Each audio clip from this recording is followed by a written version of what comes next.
Je m'appelle Alexandre Panel, je suis en charge de l'agriculture durable, de la qualité et de l'expertise botanique au sein des laboratoires Pierre Fabre.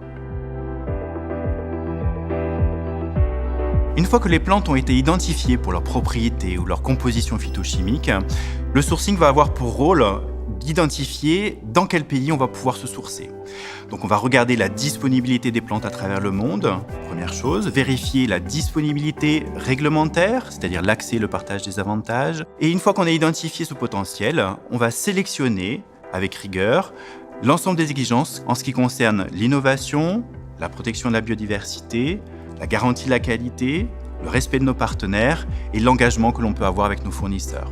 C'est un ensemble de piliers qui constituent notre démarche Green Mission Pierre Fabre. Pour la coloration vive, nous avons donc sélectionné 4 plantes différentes, à chaque fois des plantes complémentaires pour les différentes nuances qu'elles vont pouvoir apporter. Une des plantes transversales pour la gamme vive va être notamment le henné. Nous avons accompagné notre fournisseur sur la mise en place d'une filière issue du commerce équitable.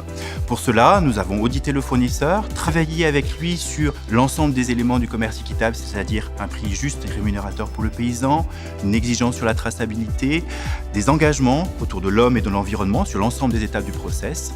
Cela va se traduire du coup par une contractualisation avec notre fournisseur sur 3 ans. Cela permet de s'engager sur la durée, ce qui est très important en ce qui concerne le henné dans la mesure où c'est une plante qui pousse pendant 10 à 15 ans et donc le paysan a besoin d'avoir une visibilité sur la pérennité de sa culture.